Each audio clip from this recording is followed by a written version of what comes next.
All right, so we're going to get started. I'm Joshua Motta. Again, I run the special projects team here at CloudFlare. My background, once again, is dwarfed by the two very distinguished guests I have on stage with me. To my right, it's my distinct honor to welcome Dr. Andrew Ng, who is the chief scientist of Chinese search giant Baidu. Andrew runs Baidu Research, which encompasses its Silicon Valley AI lab, its Deep Learning Institute, and its Big Data Lab. The Baidu Research Organization has been widely lauded for its research into image recognition in search, speech recognition, and a very cool pair of high-tech chopsticks, which, if you don't know what I'm talking about, Baidu it. And if that weren't enough, Andrew is also on the faculty of Stanford University in its computer science department, and the chairman of Coursera, a company that he founded in 2012, and which many of you in this room are undoubtedly familiar with. So please join me in welcoming Dr. Andrew Ng. Thank you. Thank you. Also joining me is someone who is very near and dear to CloudFlare and to myself, Carmen Chang, who is a partner at New Enterprise Associates, where she's the managing director of their Asia practice. So she is charged with NEA's organization in Asia, which predominantly includes China and other emerging economies throughout the region. Prior to NEA, Carmen was a partner at Wilson Sonsini, where she ran the China practice. But for those of you who know Carmen or know of Carmen, you more likely know her as Ms. China, which is not a far step from the truth. Anytime there's a seminal technology transaction in China, Carmen is bound to be probably inches away from it. She was behind the deal that brought the first foreign investment into China Netcom, and has served as the counsel for companies like Google, Tencent, China Mobile, and Foxconn. I mean, I could probably keep rattling them off. So Carmen, very delighted to have you here as well. Thank you so much. Please, yes. So it's actually a very prescient time to be talking about China. For those of you who may have read the New York Times this past Monday, and I surely hope Carmen did as she shared the front page of the business section, Baidu and CloudFlare announced a very unique partnership to build a better internet in China. And so I think the CloudFlare viewpoint on that is well known. It'd be great to hear a little bit from you, Andrew, on kind of what's Baidu's perspective on this? Yeah, so I think we're certainly very grateful to CloudFlare for working with us to make the internet faster, both for users in China and for users all around the world. And very grateful especially to, I guess, Matthew, Michelle, Joshua, Lee, for helping make this possible. And I think, and this wouldn't have come together but for Carmen as well. So thank you. I agree with that, absolutely. So it's also prescient because today, President Xi Jinping of China arrives in Washington, D.C. To have what many describe as high-stakes discussions with President Obama. And so, Carmen, I'll sort of direct this question at you. How would you characterize the cyber relationship between the two countries? And do you find it interesting that it's actually the cyber issues that are dominating the headlines, right? It's not things like climate change. It's cyber issues of all things. Well, I think that cyber issues are going to become more and more important in international relations. I think that for a long time, especially for those of us here in the Valley and in the tech world, we've always recognized the importance of cybersecurity and issues related to the internet. But I think that in the last period of time, in the political world and in a world of international diplomacy, more and more people are looking at cybersecurity issues and various cybersecurity attacks as amounting to acts of war that are really very serious issues. So now there's this context around cybersecurity that really wasn't there years ago. And now I think everybody's looking at cybersecurity as a very serious matter because it is a very serious matter.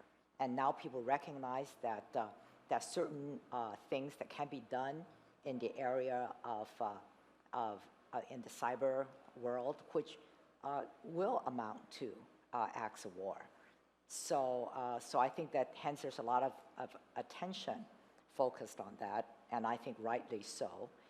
And I think one of the things that, both the Chinese and the US government have been negotiating over, and they hope to be able to sign a cybersecurity agreement during President Xi's visit to Washington. And this, now this is not, it's just the beginning, but at least both countries hopefully will be able to reach agreement to not attack each other's infrastructure, et cetera, on a very macro level. So I think that, and people are hoping that that agreement can at least provide a very broad framework for China and the US to address the issues of cybersecurity, and perhaps even be a model that can deal with all of these cyber issues that are becoming more and more critical in the relations between countries. Carmen talks about this at the geopolitical level. Let me share an insight at the maybe individual level. Since I've been sharing a lot of time, since I've been spending a lot of time in China, and I'm an AI researcher. I'm actually not a security expert, but I have spoken with senior business or government leaders on both sides about cybersecurity. And the thing that struck me is that the facial expressions I see on both sides of the ocean are completely symmetric. There is that almost identical worry, a little bit of fear, and the worries on both sides are, they're almost completely symmetric. So I hope it'll take time, hope we can hammer out a framework that, addresses the interests and the worries and the fears of both sides. Right, absolutely. So I'm gonna switch some gears from the political backdrop and talk more about the actual tech industry in China, which is exploding in a very positive way, and for lack of an even more colorful term, I think we're well past the inflection point where technology and ideas are heading west to east. Very much innovation increasingly, the largest internet companies increasingly are headed back west. And so it'd be great to talk a little bit about your perspective on, Andrew, on what are the differences between the Chinese technology industry and that which we have here in the US? Yeah, so I find that when people ask us what the China tech industry is like, there's one phrase that all of us use that is unfortunately totally useless to say, which is that everything's different. I found that everything is different, but when we say that to people, it's just not helpful.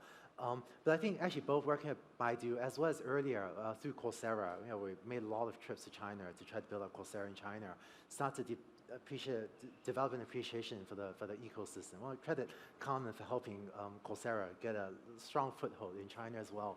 But I think the China internet tech ecosystem is driven by different external forces.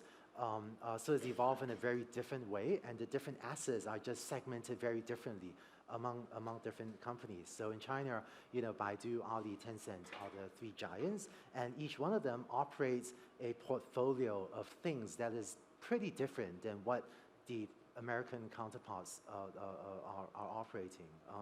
And I think we're well past the point where we feel obliged to rattle off lists of things invented in China. I hope in this community we know Silicon Valley invents a ton of stuff, Beijing invents a ton of stuff. Let's learn from each other and get past this debate of who's more inventive. Probably Silicon Valley still invents most things on average, but really. And I think that one thing that struck me about the China internet ecosystem is it's incredibly competitive, and it feels more competitive. The competition feels more intense than the US. I think there are many reasons for this. China has leapfrogged the landlines onto mobile phones, or leapfrogged laptops onto mobile phones. So there's a very young population of consumers with very high willingness to try new things. When your first device is a cell phone rather than a laptop, we get to train you up with behaviors that make sense for a cell phone. Without needing to retrain you from behaviors for a laptop, which is what I had to do living here in the US. In China, there is no one company with a strong hold on multiple critical pieces of the mobile ecosystem. Almost everything, the App Store, the hardware, the software infrastructure, everything is very competitive. And so I feel like there's a very strong willingness to try out new business models, try out new technologies, and it's frankly difficult for incumbents to prevent new entrants from doing that. So it's extremely dynamic in terms of the mobile ecosystem there. So my advice to entrepreneurs in the US that want to get traction in China, everyone says it's so different. That's not a helpful thing to say, but it really is. I think even Coursera, it still has a lot of work to do in China, even though several of us with the company have a good understanding of it. I think CloudFlare partnering with a Chinese internet company is one successful strategy. I think I would really advise you to go spend a lot of China. Just apps in China just smell different. They're designed differently, so differently than anything you see in the US, and you can't just copy something from the US to China and hope that it'll work. Yes, I agree that it's very different, and I think China, especially in the penetration of the internet and the extent to which the internet is so much a part of people's lives, probably a little bit further ahead than the U.S. But I think there's other areas, for example, in the areas of data analytics, in which I think U.S. is somewhat further ahead, and I think that there's been so much growth and change in both places, and from an investor point of view, I would say that of course we invest in the U.S. a lot, we invest in China a lot, and increasingly we're seeing in China some companies with technology that we think are innovative, not just in the China context, but eventually can be adjusted and changed, that can be brought into the U.S. And I also think that the ecosystem for tech is evolving in China, and in a very interesting way. I mean, I think that from the point of view of investors, we love to invest in serial entrepreneurs, right? People who have had a lot of experience, et cetera. And I think that, and of course, I worked in China when everything was new, in terms of the tech startups. But now, in the last 2-3 years, almost all the companies that we've been investing in have been of people who have built a company, sold it to Baidu, Alibaba, or Tencent, and then left again to build their second company. And so you have more of a mature ecosystem in China now, and more of an innovative environment that's developing. So that I actually think that for both, so many tech companies go to China, for NEA, almost all our tech companies want to go to China. So and then a lot of the Chinese tech companies like Baidu, Tencent are all here too. So you're really seeing a kind of coming together of these two tech ecosystems. And I think as it comes together, it's going to be a very exciting time for both sides. So there's so many areas to explore there. One of the things that you said, Andrew, was just the innovation, the different types of apps. One that comes immediately to mind is WeChat, which has to be the most used messaging app worldwide. People have also described it as the internet on top of the internet, and that WeChat, the app, has over 1 million other apps within it. Baidu is also working on a very interesting initiative, O2O, online to offline. So it might be useful just a couple words on why is that initiative so important for Robin, for Baidu, and what are we going to see that in the U.S.? Yeah, one of the things I'm excited about in China is O2O, online to offline, which might be the biggest trend in the internet that most of you have not heard of, right? So what is O2O? And I say, living in the US, so I live in Mountain View, but living here, I honestly didn't get O2O. I would read the analyst reports, my friends would tell me about it, but honestly, I just didn't get it until I actually started to spend a lot more time in China and started to use it. But at an abstract level, is this concept that your cell phone is increasingly becoming a remote control device for the physical world around you. So once in China about a month ago, I heard about a car wash. I wanted to try the car wash app. So I sat in my office, pressed a few buttons with my cell phone, and actually bought one of the other guys a car wash since I don't have a cell phone. And it was incredibly convenient. Here in the US, I'd have to get in my car, drive to the car wash, wait in line, drive home. It takes me about an hour to get a car wash.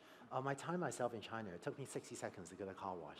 And I didn't even have to stand up, right? I sat in my chair and got a car wash. And this is just one example. In a hungry in a hotel room, I got food delivery. And yes, here we have DoorDash and Grubhub and so on, but it is so cheap and so pervasive. So here in the US, my wife and I sometimes think, oh, let's get DoorDash. Was it kind of expensive? But in China, it's so cheap, so pervasive. And I think the high population density has enabled these O2O services, online to offline, where you press a few buttons on the phone and something happens, the physical world around you, to take off at a faster rate than we've seen it happen in the US. Uber's several largest cities are all in China, right? It's growing much more rapidly in China cities than in the US. And today in China, you can do everything like get someone to show up at your house to give you a manicure, to have a chef come and cook for you, to send someone by pressing buttons on a cell phone. If you're sick, you can get someone to go to a drugstore to buy drugs and deliver it to your house. And I would like that if I was sick. So I don't want to say, and until you live in China, and I feel like it's hard to understand O2O in China until it's 10 p.m. and you're hungry, and someone gets food to you in 20 minutes, right? That's when you get it. So one project I did when I was in China, just kind of in my spare time, was I used my iPhone. I have a Xiaomi Android phone and have a US Apple iPhone. So I actually went and checked out a ton of O2O apps on my Xiaomi Android China phone, and I used my iPhone to videotape myself doing all these things. So I posted these videos on YouTube just yesterday, I think, and Fortune wrote up an article on these 8 totally amateurish videos that I shot. But if any of you want to, and I feel like I was excited about this because I see O2O growing steadily, strongly in the US as well. I think that a lot of O2O is about technology. A lot of O2O is about logistics. So take delivery. It's all about how efficiently can you route a driver to pick up the food when it's just cooked to deliver it to you. Because again, when you're hungry, you care, right, how long it takes. Yeah. So if you're interested, check out the videos on YouTube, because I think as technology matures, I think O2O will become increasingly efficient, not just in the super high density population areas like Beijing, Shanghai, Shenzhen, but it'll become economically efficient in other cities as well, like in the US. So the reason I posted those videos online was because I thought there are likely ideas in there that could be useful to sort of American companies, American entrepreneurs. Fantastic, fantastic. One other thing that was mentioned, which I think maybe there's a misconception on this side, is how mature the industry really is. You know, the internet industry. The internet industry in China, but simultaneously, what struck me beyond just how competitive it is how young the teams are, right? It's a very young industry. And I may be somewhat biased. I started working for Microsoft when I was 15. So I have a deep appreciation for people who get into the technology industry early. And the president of Estonia mentioned how that was very key in the development of the tech industry there. What's the down arrow, I guess, for China? And how does that differentiate it from the United States? Yes. Yeah. Well, I just think that the role of the internet is, and offline, it's different. It's because in China, you really don't have, see, in the US, we have very developed retail stores, right? And retail chains and so on. We don't really have that. China doesn't really have that. So in many ways, a lot of the commerce is more developed in the internet area than in the bricks and mortars. So that also adds into a phenomenon of really the young generation, well, even here in the US, but in China, is so familiar with internet and with smartphones and with all of these things, that you have a whole culture that's starting out, I feel, at such a young age, that I think that's why you're seeing in China, but I think you also see it here too, more and more, very young people playing very important roles. Mm-hmm. I mean, look, every company here, like for NEA, a lot of times we would be talking, we say, well, okay, we have to hire a lot of young people, because it's a different perspective. You know, I think trying to predict the future is always a fun game that, right, we all of us, I think, in this room maybe like to play. So let me describe to you some things I see in China, and then you can predict for yourself what you think China might be in 10 years. You know, we already have these innovative, pretty amazing Chinese internet companies, Chinese tech companies. I think the median age of employee in Baidu is 26, right? And Wow. so when I walk around Beijing and Shenzhen, which is another hub of innovation, I'm always struck by just how young these teams are. And that's across like 40,000 employees or so, is that right? Approaching 50,000. 50,000, well, Yeah, what's whatever. 10,000, you know? So these teams are very young. They work incredibly hard. You know, when I'm often in the office at 9 p.m. and we're a large internet company, right? 50,000 employees, and people work hard, and people are so hungry to learn, and they're so young. And I'll tell you, there are a lot of structures that still feel less mature in China than in the US. For example, I feel like management practices are still evolving in China, and there's some things that happen in China, in the China ecosystem broadly, where I think the individual contributor engineers are great. I feel like when you look up a couple layers of management, there's still a lot of opportunity for growth.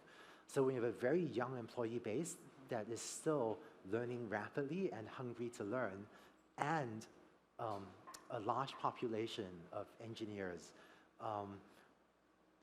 that's getting better rapidly, and that already is playing on the global stage today. Right. I don't know, roll forward the clock 5 years or 10 years when they've learned even more. You predict what the Chinese internet ecosystem will be like at that time. Absolutely. So I think maybe the final topic before we open it to the audience is, a lot of people in the audience are probably curious, how do you get into China? What are the do's and don'ts? What are the different models for doing so? And Carmen, it'd be great, you know, as a third-party advisor, deeply involved in what CloudFlare did with Baidu, you know, what did we do right, and what did we do wrong, if anything? I don't know if I can say what you did wrong, because I feel that you did so many things right, which is why we have what we have today. Because if we had made a lot of mistakes, we wouldn't be where we are today. But I would say that the things, I was very excited about what happened at CloudFlare, and I actually think that was somewhat unique. And I think here's what I think are some of the critical things that I noticed about how CloudFlare conducted itself in China, which I think, and I've been doing this for 20-something years, so I've seen many, many people going to China. I mean, I was part of Google going to China too, so I can see a lot of ways, different ways in which people approach things. But some of the things I think are really, that really struck me about the CloudFlare Baidu transaction were, one, how much the CloudFlare people, Joshua, you know, who did a lot of the negotiating, how he was able to grasp the big things and be able to really recognize what's important and what's not important. And secondly, to really be able to understand where the other side is coming from, and be able to have an open mind about that, and then to have the ability to work through all of these differences in a way that respects both the opinions and the needs of both sides, and be able to do that.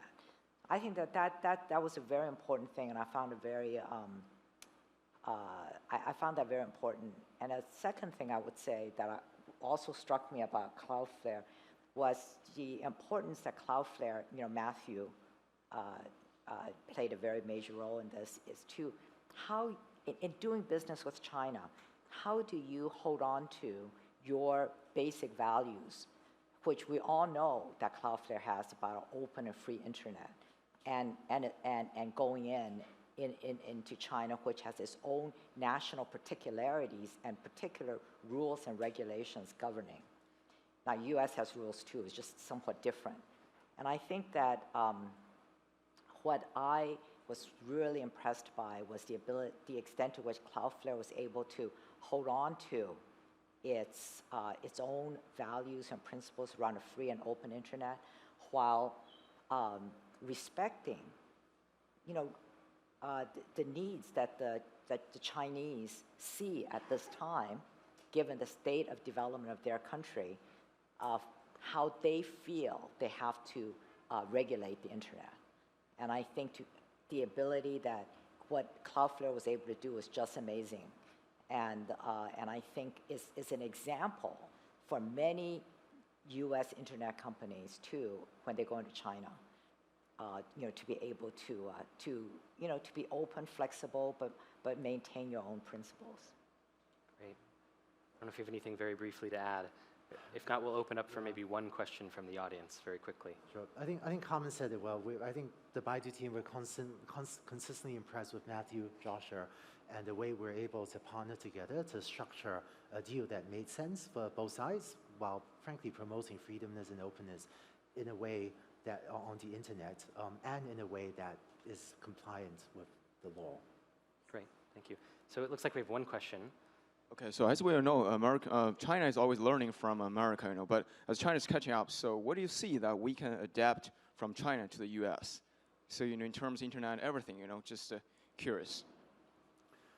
Boy, I think that, let's see, I think tactically, so I work in AI, right? And in AI, I see tons of things invented in China that American internet companies are now implementing, and vice versa. Learning's already healthy, I would say, in both directions.